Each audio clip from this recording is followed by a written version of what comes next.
Hello, this video isn't going to be edited very much at all, so I will just play a video of me drawing some character designs, and it's not going to be sped up, it's just going to be me drawing in real time for you to watch that while I kind of chatter a little bit about being an artist and certain feelings of, well, you'll see, just different negative feelings that might be associated with being an artist.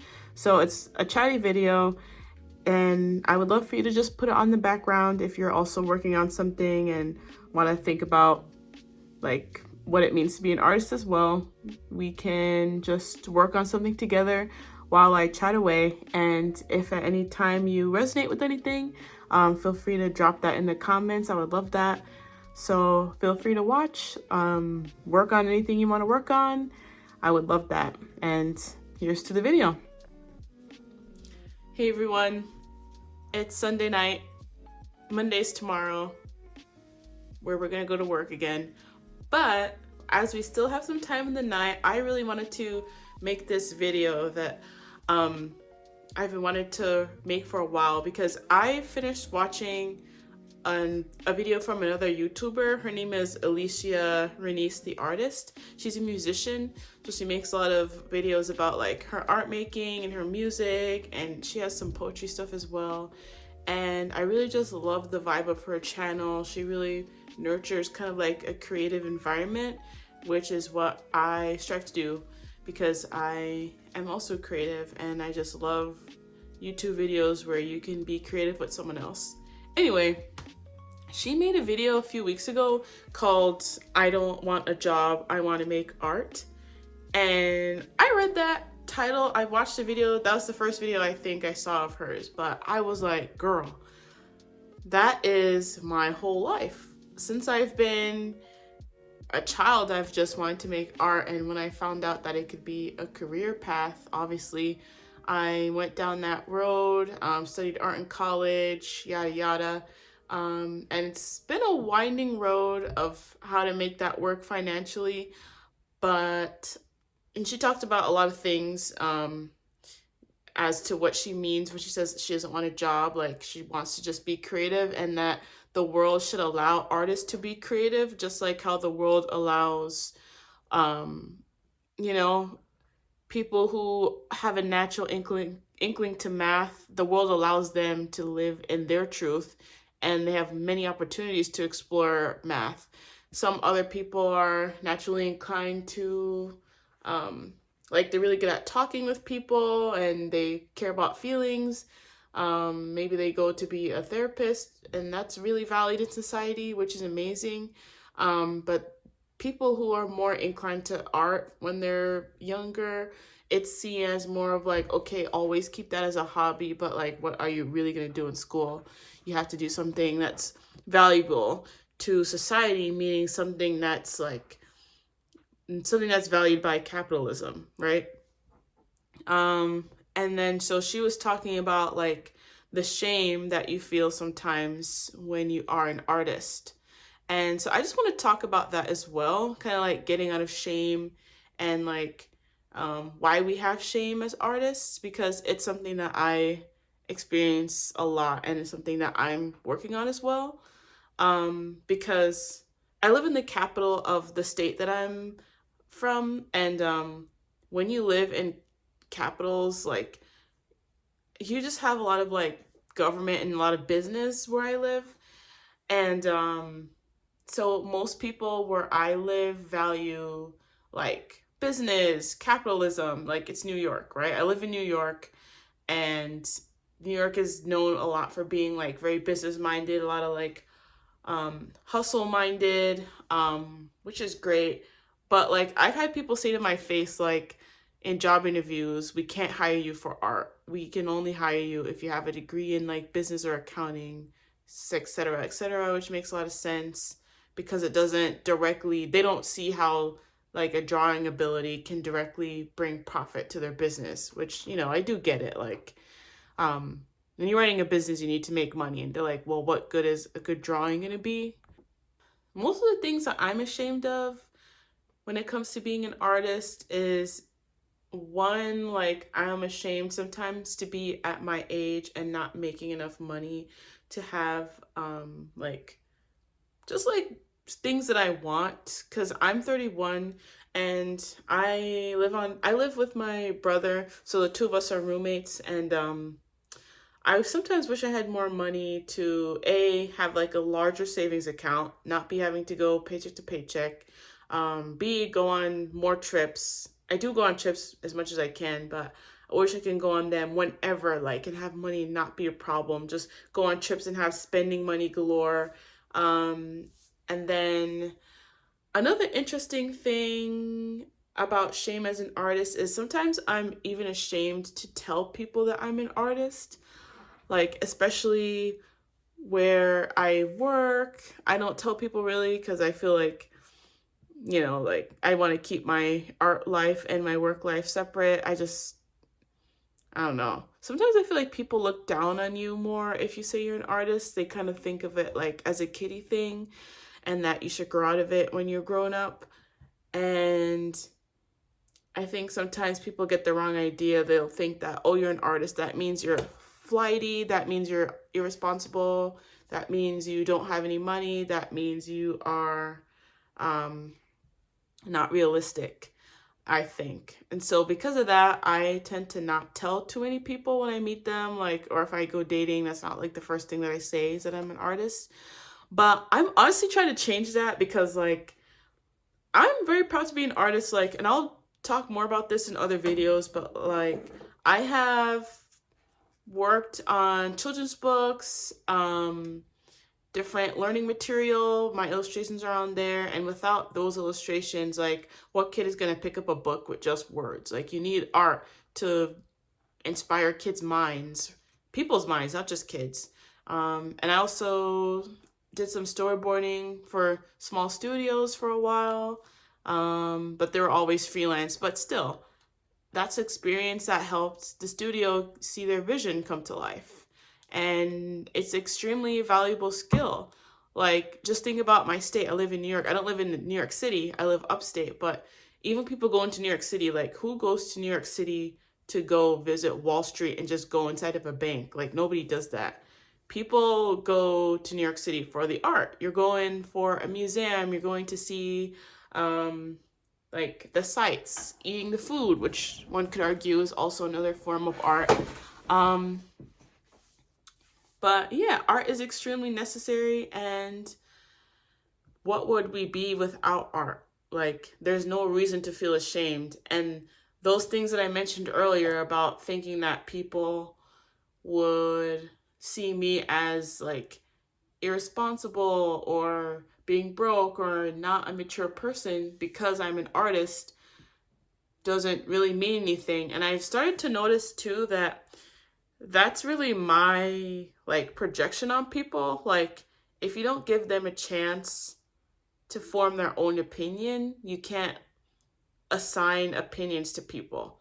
Like, for instance, if I tell someone, oh, I'm an artist, I don't know that their first thought is like, oh, wow, she's irresponsible. That's just something that I'm projecting because I feel like maybe being an artist is irresponsible. But it's not. And I know deep down that I'm not irresponsible. I'm actually the most responsible person I know. Like, but it's just like growing up in a capitalist world as we do, I just take on these other people's voices inside of my head saying that art is not sustainable and is not a good career. And it's a total lie. Like, it's not a voice coming from me. It's a voice coming from other people. And a good way to like know what your actual voice is and how you actually feel about being an artist, or about having your dreams being a full-time artist being a goal of yours. A good way to know what's my voice, what's your voice, versus what is society's voice or other people's negative voice, is to look back to what you thought when you were a child.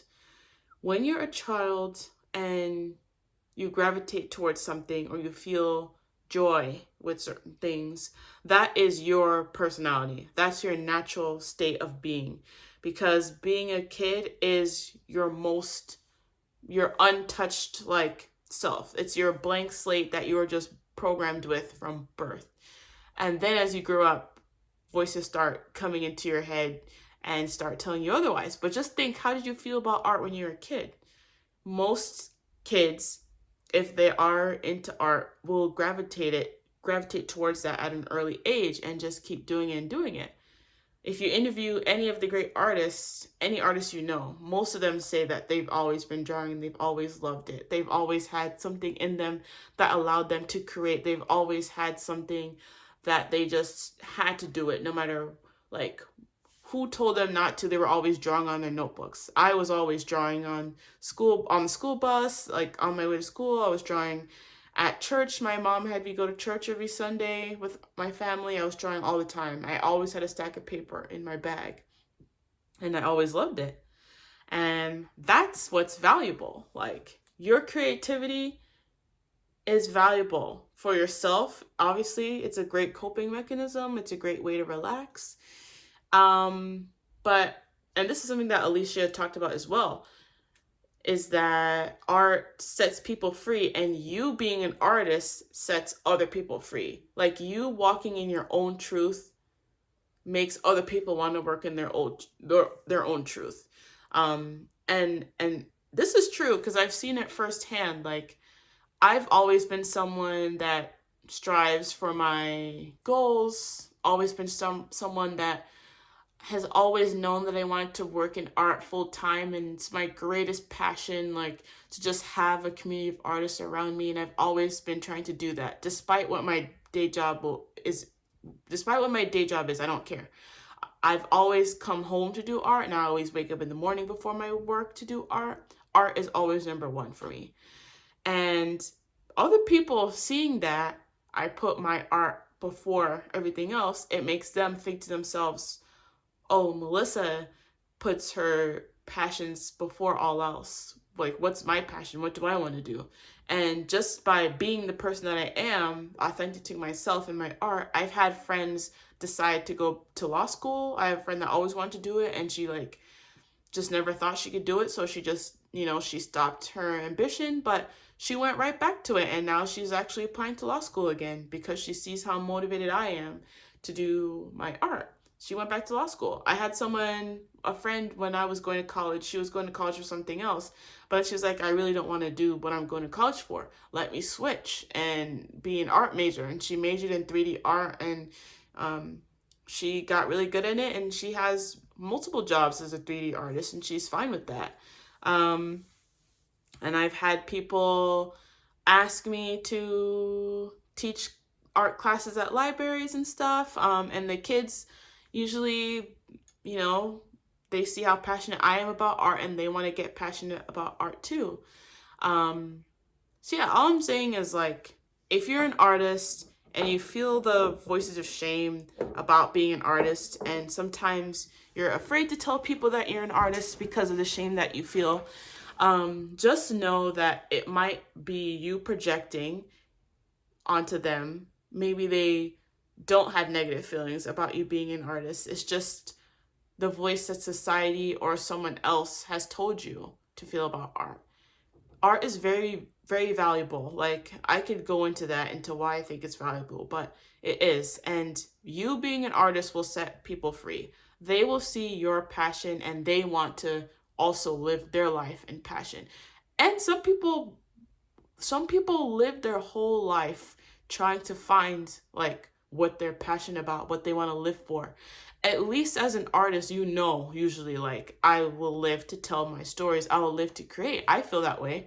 I feel like that. Like, I'm pitching a graphic novel right now, and I often feel like this is one story. I have many stories. Like, I want to die knowing that I shared my stories with the world.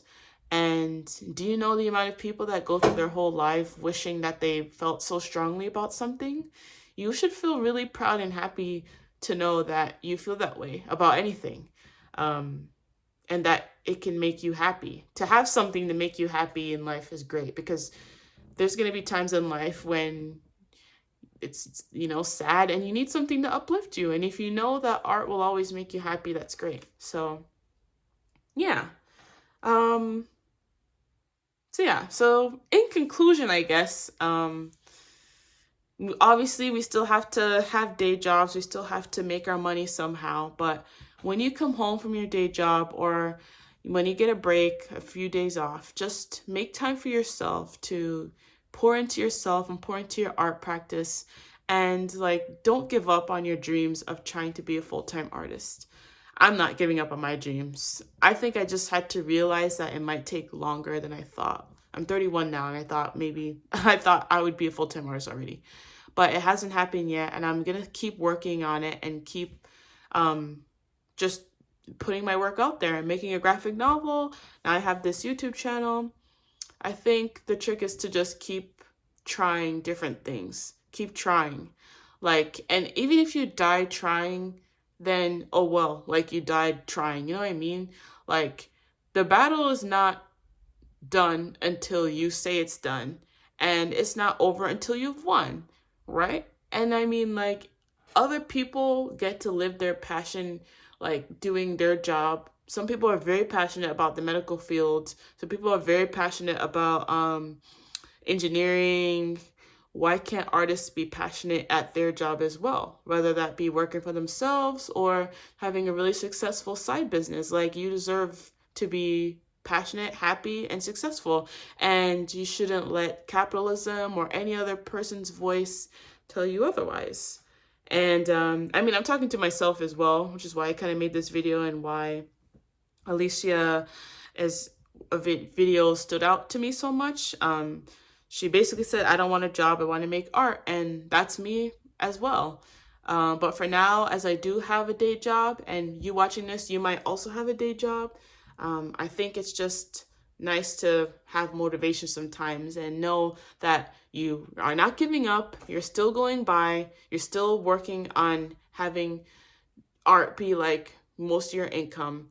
But let's just try to stay motivated, because it's really hard out here. And they love to tell artists to like stop what they're doing, but we know better.